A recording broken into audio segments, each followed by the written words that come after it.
사도행전 18장 18절에서 23절까지를 대독하겠습니다.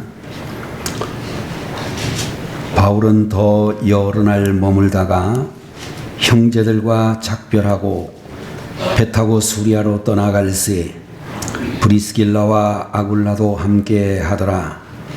바울이 일찍이 서원이 있었으므로 겐그레아에서 머리를 깎았더라. 에베소에 와서 그들을 거기 머물게 하고 자기는 회당에 들어가서 유대인들과 변론하니 여러 사람이 더 오래 있기를 청하되 허락하지 아니하고 작별하여 이르되 만일 하나님의 뜻이면 너희에게 돌아오리라 하고 배를 타고 에베소를 떠나 가이사랴에 상륙하여 올라가 교회의 안부를 물은 후에 안디옥으로 내려가서 얼마 있다가 떠나 갈라디아와 부르기아 땅을 차리러 다니며 모든 제자를 굳건하게 하니라. 아멘.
다시 한번 기도드립니다.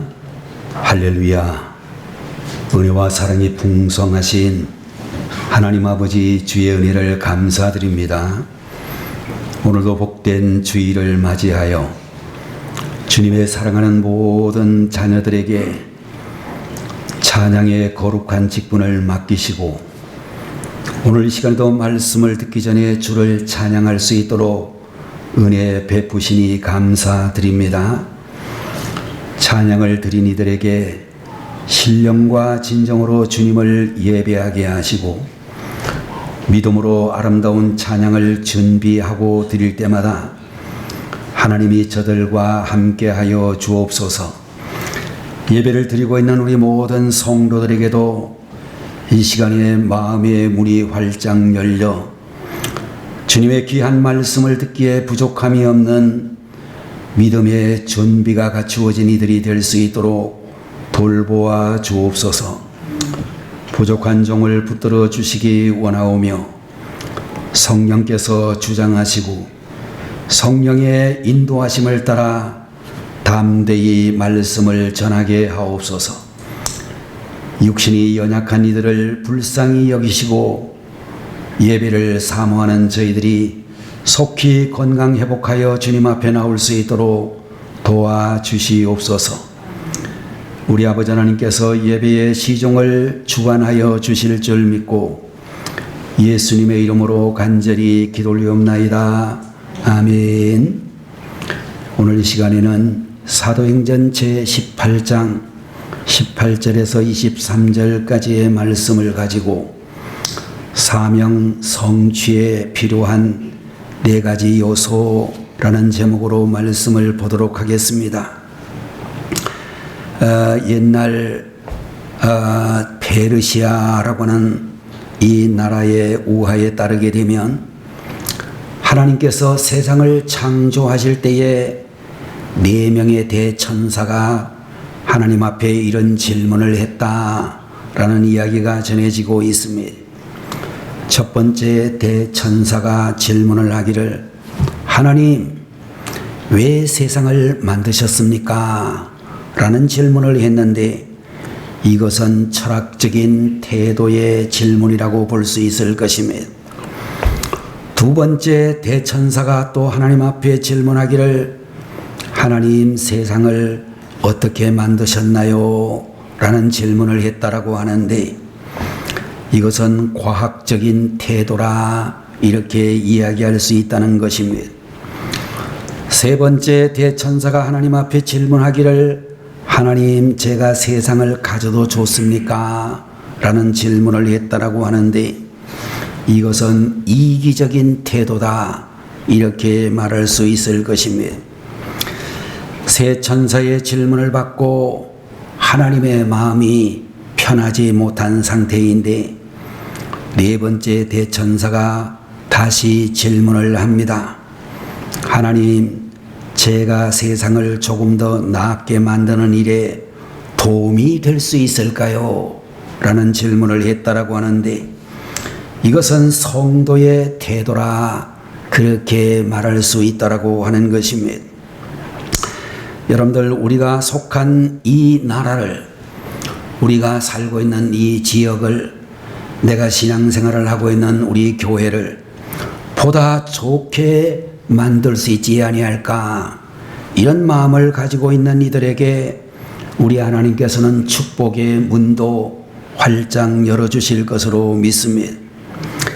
여러분들, 우리는 성도의 태도를 가지고 외면보다는 내면을 가지고 현재보다는 미래를 바라보고 항상 우리를 향한 하나님의 사명을 생각하며 살아가야 될 줄로 분명히 믿는 것입니다. 하나님께서는 우리를 통해 보다 더 많은 사람이 구원받기를 원하시는데, 그 복음 전파의 사명을 감당하기 위하여 무엇이 필요한가? 오늘 몇 가지 제목으로 말씀을 함께 보겠습니다. 첫 번째로는 단호한 결단이 있어야 한다 라고 말씀을 해 주시고 있는데, 오늘 우리가 보고 있는 18절의 하반부에 있는 말씀을 보면, 바울이 일찍이 서원이 있었으므로 겐그라에서 머리를 깎았더라 라는 말씀이 기록이 되어져 있습니다. 여러분들, 겐그레아라고 하는 이 지명은 고린도 지역의 외항이라고 알려져 있는데, 그곳에서 머리를 깎았다라고 하는 말은 바울이 고린도 선교를 하면서 일정 기간 동안 머리를 깎지 않겠다는 구약의 나시린 서원을 했다라고 하는 그런 의미를 가지고 있습니다. 바울의 모습을 통하여 고린도 선교를 반드시 일으키고 말겠다라고 하는 바울 선생의 강력한 단호한 의지가 담겨 있다 이렇게 이야기할 수 있을 것입니다. 여러분들이 아시는 대로 바울 선생은 고린도 선교를 하기 전에 아덴 선교를 했다라고 성경에 기록되어져 있는데, 여러분들, 이 아덴이라고 하는 도시는 오늘날 그리스의 수도인 옛날 찬란한 헬라 문화의 중심지였던 아테네라는 도시를 성경에 그렇게 기록이 되어져 있습니다. 바울 선생은 아테네의 철학적인 분위기를 보고 바울 선생은 철학적인 그런 용어로 복음을 전했다라고 성경에 기록이 되어져 있습니다. 여러분들, 바울의 선교는 대부분이 성공을 했는데 이상하게도 아덴 전도는 실패했다라는 것으로 많은 선교학자들이 그렇게 이야기를 하고 있습니다. 바울 선생은 가는 곳마다 교회를 세웠는데 에베소에 가서는 에베소 교회를 세우고 빌립보에 가서는 빌립보 교회를 세웠으며 데살로니가를 가서는 데살로니가 교회를 세웠으나 아덴에서는 교회를 세우지 못했다라는 흔적을 우리는 볼 수 있습니다. 아덴 지역을 떠나 고린도로 향하면서 바울 선생은 자신의 전도 방법을 회개하고 이제는 예수님의 십자가만 전하고 십자가만 자랑하리라 그런 다짐을 하고 나실인 서운을 했다라고 추정할 수 있습니다. 결국 바울 선생은 고린도 지역의 신약 시대의 최대의 교회를 세울 수가 있었으며 고린도 지역을 떠나면서 겐그레아에서 서원이 이루어진 것에 대하여 감사하며 다시 머리를 깎았다라고 말하고 있는 것입니다. 여러분들, 우리는 이 장면을 보면서 한 번 뜻을 세우면 단호하게 밀어붙였던 사도 바울의 삶이 잘 드러나고 있다라고 그렇게 말할 수 있습니다. 하나님께서 여러분과 저에게 주신 사명을 감당하려고 하면 결단력이 있어야 된다는 것을 우리에게 가르쳐 주시고 있습니다. 아무리 인격이 인품이 착할지라도 결단력이 없으면 변화의 역사는 절대 일어나지 못할 것입니다. 이랬다 저랬다 하게 되면 결코 큰 인물이 되지 못한다는 것을 역사는 우리들에게 잘 가르쳐 주시고 있습니다. 여러분들, 우리가 자녀를 키우게 될 때에 부모들이 우유부단한 모습을 가지게 되면 자녀들이 때를 쓰는 버릇만 점점 커지게 되어지고 우유부단하게 되면 큰일을 하지 못하고 많은 사람을 갈등하게 만드는 것을 볼 수 있을 것입니다. 진정으로 여러분과 제가 해야 될 일이라고 한다면 죽으면 죽으리라고 생각을 하고 과감히 결단하고 한번 결정한 일이나 맡은 일은 끝까지 수행하려고 해야만 사명을 제대로 이룰 수 있다라고 하는 것입니다. 두 번째, 사명을 성취하려고 하면 하나님의 뜻이 있어야 한다라고 또한 성경은 우리에게 말씀해 주시고 있습니다. 오늘 여러분과 제가 보고 있는 본문 성경 19절 말씀을 보게 되면 에베소에 와서 그들을 거기 머물게 하고 자기는 회당에 들어가서 유대인들과 변론하니 여러 사람이 더 오래 있기를 청하되 허락하지 아니하고 라는 말씀이 기록이 되어져 있습니다. 여러분들, 바울 선생님은 2차 선교 여행을 마치고 돌아가는 길에 에베소라고 하는 곳에 잠시 들리게 되어졌습니다. 이제 선교 여행을 마치고 돌아오는 길인데도 쉬지 않고 그곳에서도 계속 전도하려고 회당에 들어가 유대인들과 변론을 하자 여러 유대인들이 복음의 만문을 열고 더 오래 있었으면 좋겠다라고 요청을 했습니다. 그와 같이 에베소 사역은 전망이 좋았고 사람들도 호의를 보이며 바울의 체류를 간청했지만 그는 21절 말씀을 보게 되면 작별하여 이르되 만일 하나님의 뜻이면 너희에게 돌아오리라 하고 배를 타고 에베소를 떠났다라고 그렇게 말씀을 해 주시고 있습니다. 아마도 바울 선생님도 인간적으로는 에베소에 더 머물고 싶었겠지만 하나님의 뜻이 있다면 다시 오겠다는 말을 남기고 에베소를 떠났다, 이렇게 말씀을 해 주시고 있는 것입니다. 여러분들, 바울의 일생을 보게 되면 그는 언제나 하나님의 뜻을 먼저 생각하는 영적 지도자였음을 볼 수 있습니다. 모든 일에 하나님의 뜻을 먼저 살피고 이미 벌어진 일이라면 하나님의 뜻으로 생각하고 그 터전 위에서 과감하게 세일을 시작하는 그런 주의 일꾼이었음을 우리들에게 말씀해 주시고 있습니다. 미국의 캘리포니아라고 하는 이 주에 대재벌이면서도 인품이 훌륭하여 존경받는 한 상원 의원 한 분이 계셨습니다. 그는 어느 날 그분이 정말로 이 세상에서 가장 사랑하는 외아들을 사고로 잃게 되었습니다. 그는 삶의 의미와 희망을 잃고 자신의 삶이 끝났다라고 생각을 하고 탄식하며 지나게 되었습니다. 그러던 어느 날 그의 꿈속에 죽은 아들이 나타났습니다. 죽은 아들이 그의 꿈속에 나타나서 아버지에게 이야기하기를, 아빠, 왜 낙심하세요? 미국에 얼마나 많은 젊은이들이 있나요? 저 대신에 그들을 위해 일해 주시고 그들을 사랑해 주세요. 그러면 그들이 아빠의 아들들이 될 것입니다. 라는 이야기를 꿈속에 나타난 아들이 했습니다. 꿈에서 깨어난 이분은 곧 자신의 전 재산을 털어 대학을 세우게 되었고, 많은 장학금을 주고 인재들을 모아서 그 대학을 세계 최고의 명문대학으로 발전시켰습니다. 여러분들, 여기서 말하고 있는 캘리포니아의 이 대재벌은 스탠포드라고 하는 분이었으며, 그가 세운 대학이 유명한 미국의 인류대학으로 손꼽히고 있는 스탠포드 대학이라고 하는 그런 대학이 되었다라고 하는 것입니다. 그는 세상을 떠날 때도 자신의 전 재산을 장학금으로 쓰라는 유언을 남기고 세상을 떠났습니다. 결국 그는 시련을 통하여 더욱 큰 일을 행했던 사람이라고 볼 수 있습니다.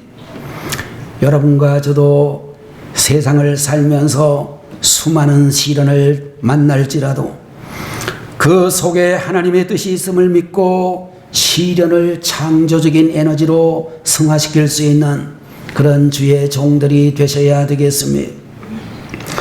세 번째로는 복음에 열정이 있어야 한다 라고 우리들에게 말씀해 주시고 있습니다. 본문 22절에 있는 말씀을 보게 되면, 가이사랴에 상륙하여 올라가 교회의 안부를 물은 후에 안디옥으로 내려갔다 라는 말씀이 기록이 되어져 있습니다. 바울 선생 일행은 예루살렘 교회를 방문하여 그의 2차 선교여행의 결과를 보고하고, 그리고 예루살렘 교회 모든 지도자들과 성도들에게 기도를 부탁한 후에 그를 선교사로 파송했던 예루살렘 북쪽의 480km 지점에 있는 수리아 안디옥 교회로 가서 선교 보고를 드렸다라는 이야기가 계속해서 나오고 있습니다.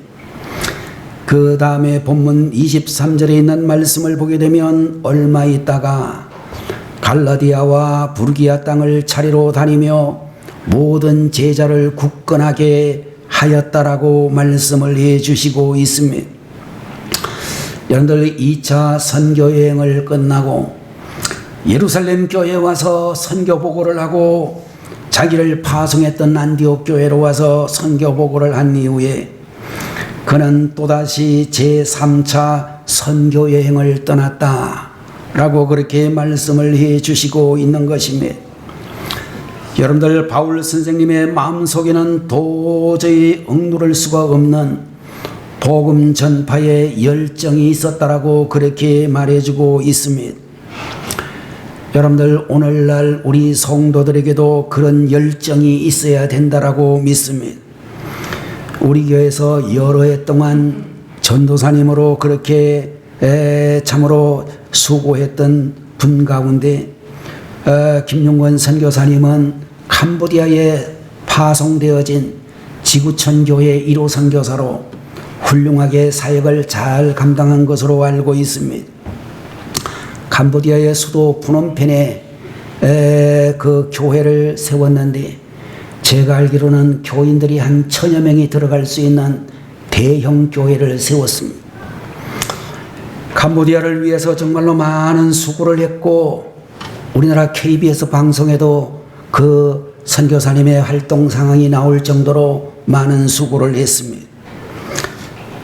우리 교회에 이 교회를 지을 때에 현장 소장으로 수고했던 광문창 선교사님도 지금 북인도에 가서 자비랑 선교사로 활동하고 있지만 선교 사역을 열심히 잘 감당한 것으로 알고 있습니다.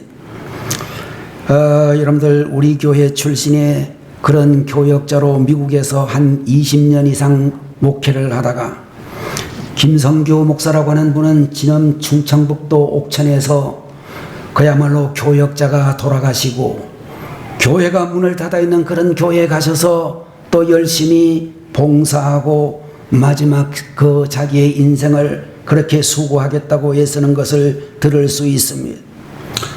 제가 생각할 때 우리 교회에서 배출한 이런 분들도 참으로 열심히 대단하다 그런 생각을 하고 하나님 앞에 감사를 드리고 있습니다.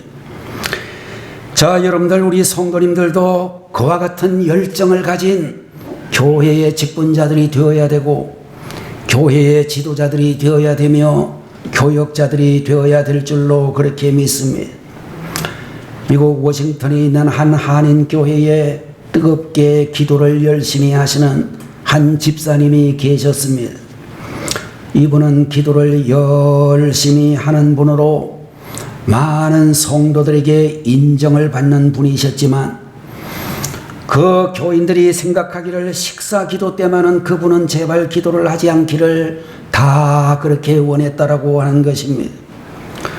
왜냐하면 식사 기도를 할 때도 너무 열정적으로 밥과 반찬에 침까지 튀겨가면서 길게 기도를 하는 바람에 정말로 대단히 곤란했다는 것입니다. 여러분들 대표 기도라고 하는 것은 상황에 맞게 짧고 간결하게 하는 것이 대단히 중요합니다. 우리 교회, 우리 집사님들이나 우리 교회에 우리 목사님이나 대표 기도 하실 때 길지 않게 기도해 주셔서 너무 감사합니다. 어떤 분들은 목사보다도 기도를 더 길게 하는 분들도 계시는데 감사한 일입니다. 그래도 앉아서 혼자서 더 식사 기도하실 때는 별로 문제가 없었는데 교회의 기념일이나 중요한 날에 이 집사님에게 정말로 대표 기도를 시키면 침튀는 반경이 넓어져 가지고 머리 숙인 사람들이 자기 앞에 놓인 밥과 반찬을 온몸으로 막다가 기도가 끝나게 되면 목덜미가 침투성이가 되는 그런 일들도 있었다라고 알려져 있습니다. 열정은 참으로 좋은 일이지만 우리가 항상 주위 사람들의 시선도 살필 줄 아는 그런 지혜가 있어야 되겠다 그런 생각을 합니다. 질서와 균형 감각을 갖춘 열정은 세상을 변화시키는 엄청난 힘을 가지게 될 것입니다. 디지털 혁명을 일으켜 세계 최대의 갑부가 되어진 인텔사의 앤드류 그로브라고 하는 분은 그의 책에서 말하기를 미친놈이 세상을 뒤집는다, 미친 사람이 세상을 변화시킨다 라는 유명한 이야기를 해주었고, 우리가 알고 있는 옛날 말에도 보면 미친놈이 곰을 잡는다 라고는 그런 속담도 있다고 하는데, 복음에 미친 사람이 마귀도 때려잡고 문제도 때려잡고 결국 축복과 부흥의 은혜도 잡는 이들이 되어질 것입니다. 네 번째, 사명을 성취하려고 하면 진실한 후원자들이 있어야 한다라고 그렇게 생각할 수 있을 것입니다.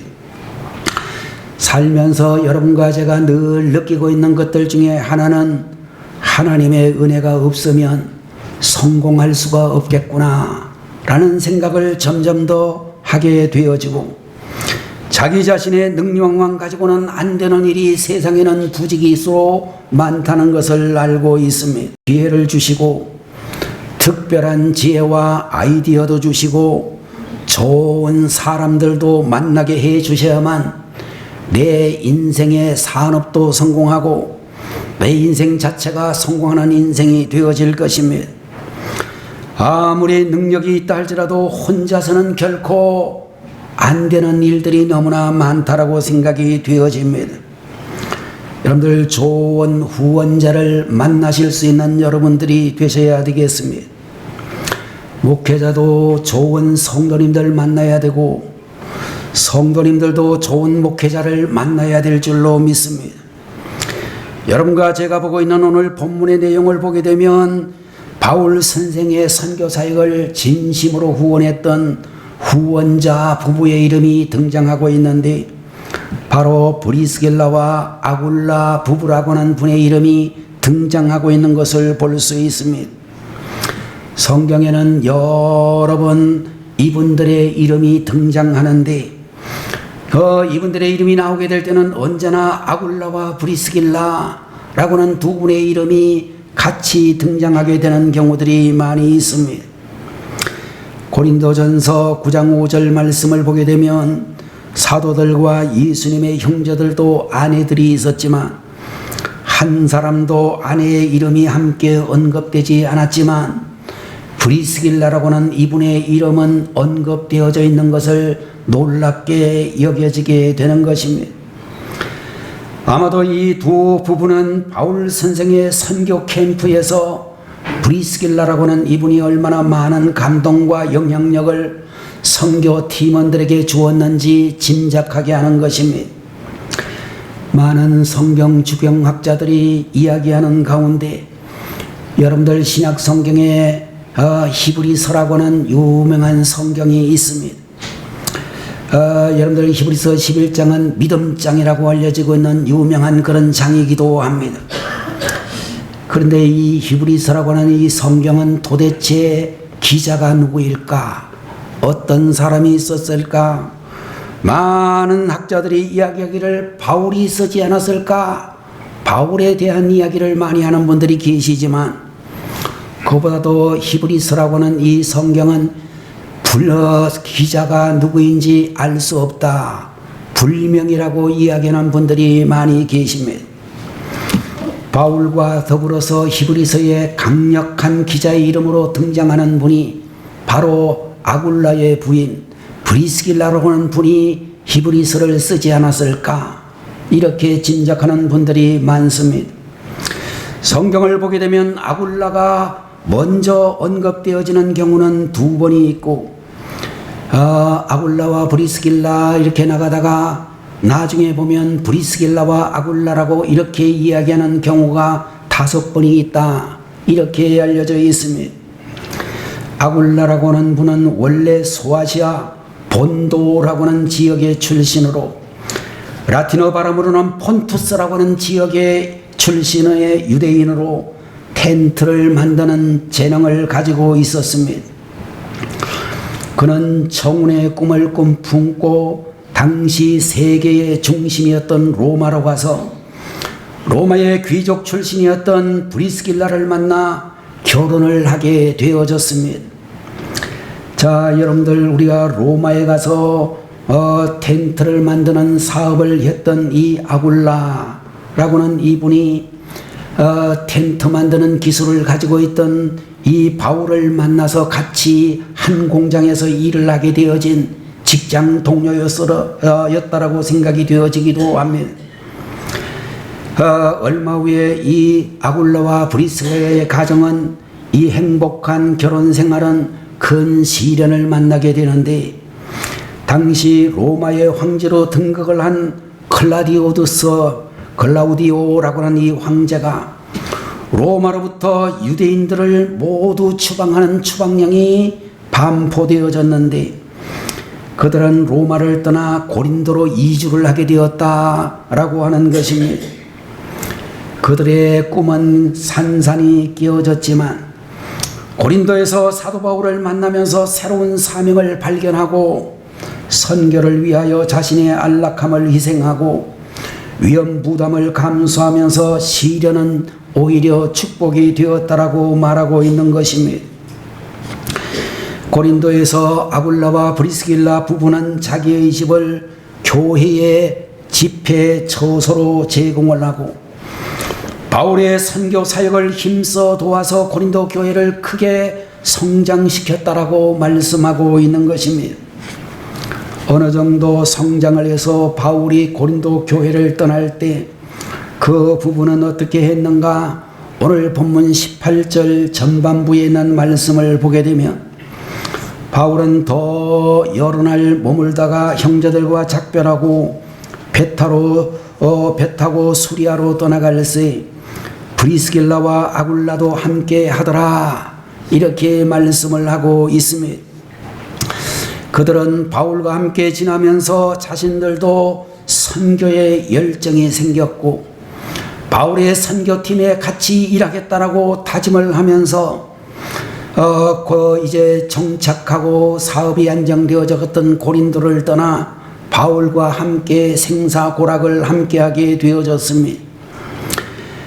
여러분들 로마서 16장 3절 4절에 있는 말씀을 보게 되면 너희가 그리스도 예수 안에서 나의 동역자들인 브리스가와 아굴라에게 문안하라. 저희는 내 목숨을 위하여 자기의 목이라도 내어놓았나니 나뿐 아니라 이방인의 모든 교회도 저희에게 감사한다라고 그렇게 이 부부의 헌신을 감동 가운데 기록하고 있는 것을 볼 수 있습니다. 여러분들 브리스길라와 아굴라라고 하는 이 부부는 선교를 위하여 그리고 그를 인도했던 목회자를 위하여 자기들의 모든 것을 희생하고 죽기까지 헌신했다라고 말씀하고 있는 것입니다. 여러분들 우리 하나님께서 브리스길라와 아굴라 부부를 보시고 얼마나 기쁘게 여기셨을까 그런 생각을 하게 되어집니다. 하나님은 부부가 한 마음으로 선교하는 가정을 축복하시고 그런 부부의 자녀를 세계적인 안목을 가진 훌륭한 자녀로 키워주실 것이라고 믿습니다. 미국 서부의 시골 마을에 사는 한 부부가 금혼식을 치르게 되었습니다. 그 부부는 결혼 생활을 하는 동안에 한 번도 싸운 적이 없고 사는 부부로 그 마을에 아주 인고 부부로 소문이 자자했습니다. 그 지역의 신문 기자가 그들을 오랫동안 찾아와서 행복하게 사는 결혼의 비밀을 취재하러 왔습니다. 기자가 남편에게 질문합니다. 어떻게 그렇게 한 번도 싸우지 않고 25년 이상이나 또는 그렇게 금혼식이 될 때까지 행복하게 살았습니까? 라고 물었습니다. 남편이 말하기를 우리가 다투지를 않고 지낸 이유는 신혼여행 때 경험 때문입니다. 그런 이야기를 했습니다.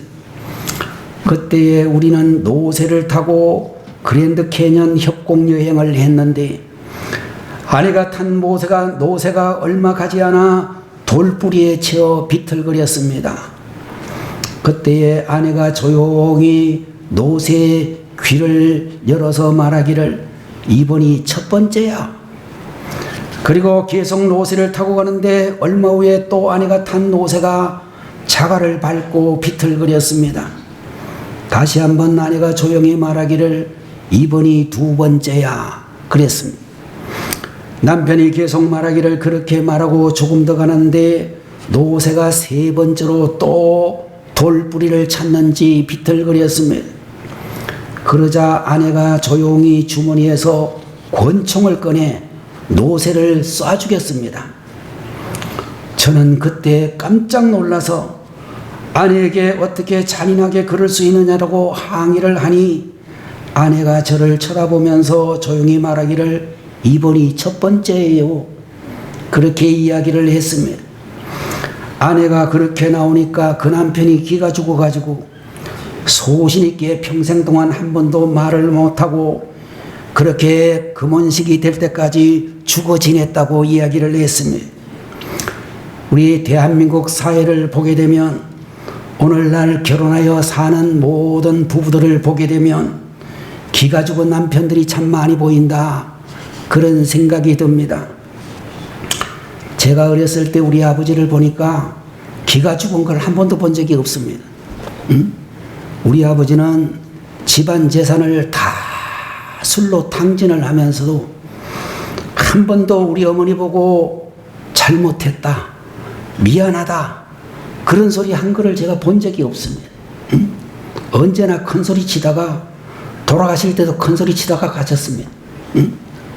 근데 요새 우리 남편들 보니까요, 집집마다 남편들이 기가 죽은 남편들이 너무 많은 것 같아요. 여러분들, 우리가 생각해 보게 되면 부부란 서로에게 기를 죽이려고 하지 말고 서로 기를 살려주고 존중해 줄 수 있는 그런 부부가 되어야 되지 않을까, 그런 생각을 합니다. 여러분들, 오늘 성경에서 만나고 있는 브리스길라라고는 이 부인은 로마의 귀족 출신의 집안에서 자라난 사람이지만 똑똑하고 출신이 좋은 여자였지만 남편을 무시하지 않았다는 것입니다. 아굴라라고는 이분도 아내에게 여보 당신은 그냥 집안일이나 해 그렇게 말하지 않았다는 것입니다. 그들은 함께 서로 존중하며 멋있게 팀 사역을 하면서 하나님의 종 참으로 바울 선생을 위해서 평생토록 수고를 했다라고 하는 것입니다.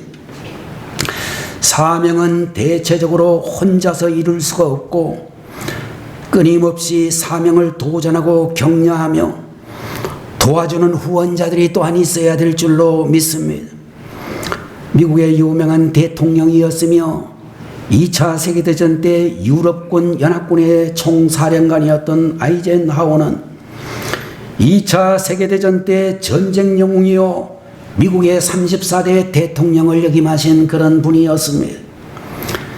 그는 육군사관학교 웨스트포인트의 동기생 164명 중에서 졸업 성적이 61등인 평범한 장교였으며 47세가 될 때까지 소령만 18년을 단 만년 소령으로 있었다라고 알려져 있습니다.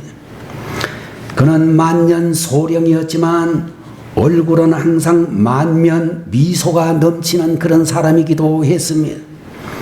어느 날 마셜이라고 하는 분이 참모총장이 되었는데 참모총장 마셜 총장 육군대장이 47세까지 18년을 소령으로만 살고 있는 이 아이젠하워를 발견하고 그의 재능을 발견하고 그의 후견인이 되어지면서 초고속 승진을 하게 되어졌습니다.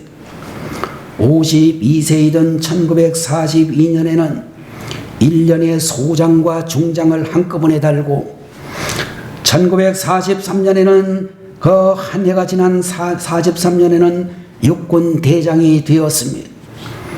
1944년도에는 자신의 상관이었던 10살 많은 메가더 원수와 함께 별 5개를 단 원수가 되어졌습니다. 훌륭한 성공 뒤에는 언제나 훌륭한 후견인과 은밀한 후원자가 있다라는 사실을 알게 되는 것입니다. 여러분들, 그처럼 조용한 믿음의 후원은 사명을 이루게 하는 위대한 초석이 되어질 줄로 믿는 것입니다. 이 자리에 앉아 계시는 우리 모든 성도님들, 하나님 앞에 기도할 때마다 믿음이 좋은 동역자와 믿음이 좋은 후원자를 달라라고 그렇게 간구하고 기도하셨으면 좋겠습니다. 인간적인 욕심을 버리고 많은 영혼을 구원하려고 하는 순수한 꿈과 비전을 가지고 나가면 하나님께서 반드시 좋은 믿음의 동역자와 후원자를 주시리라고 믿는 것입니다. 그 주시는 때가 생각보다 늦어질지라도 결코 낙심하지 않기를 바랍니다. 왜냐하면 위대한 유언자가 되시는 하나님께서 우리와 함께 계시기 때문인 것입니다. 그 하나님을 믿고 넉넉한 마음으로 사명을 향해 달려가는 우리 영광교회 모든 권속들이 되시기를 주의 이름으로 축원합니다. 기도하겠습니다.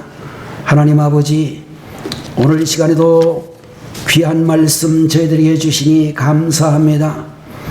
우리가 세상에 태어날 때 우리 하나님께서는 저희들에게 귀한 사명을 주신 줄로 믿습니다. 이 사명을 감당하는 주의 종이 되기 위해서는 단호한 결단이 있어야 하며 하나님의 뜻이 있어야 되고 복음의 열정이 있어야 되고 진실한 후원자가 있어야 된다라고 말씀해 주시니 감사합니다. 하나님 아버지, 우리의 진실한 후원자는, 위대한 후원자는 하나님이신 줄로 믿습니다. 우리가 살고 있는 세상에서 하나님이 보내신 넉넉한 후원자, 위대한 후원자, 정말로 좋은 믿음의 동역자가 우리와 함께 할 수 있도록 돌보아 주옵소서. 아버지 하나님, 명절을 인하여 고향으로 가시는 분들, 가족이 함께 하시는 분들, 이번 명절이 정말로 축복의 시간이 되게 하시고 믿음을 되새기는 시간이 되게 하시고 하나님의 은혜를 나누는 시간이 되게 해 주옵소서. 믿음을 잃어버린 자녀들이 주님 앞으로 돌아오고 믿음을 잃어버린 우리의 형제, 모든 일가 친척들이 주님 앞에 다시 모이는 시간이 되게 하여 주옵소서. 하나님이 함께 하시는 사명자, 하나님이 사랑하시는 사명자들이 다 되게 하여 주옵소서. 존귀하신 예수님의 이름으로 간절히 기도 올리옵나이다. 아멘. 기도하겠습니다. 지금은 길이요 진리요 생명이 되시며 교회의 머리가 되시는 우리 주 예수 그리스도의 무한하신 은혜와 우리 아버지 하나님의 극진하신 사랑하심과 성령님의 감동 감화하심이 오늘 주님 앞에 나와 귀한 예배를 올려드린 사랑하는 주님의 모든 자녀들 머리 위에, 저들의 가정과 가족들과 사업장 위에, 우리가 살아가고 있는 대한민국의 모든 백성들과 주의 교회와 하나님의 사랑하는 성도들 머리 위에 지금부터 영원 무궁토록 함께 계시기를 간절히 축원하옵나이다. 아멘.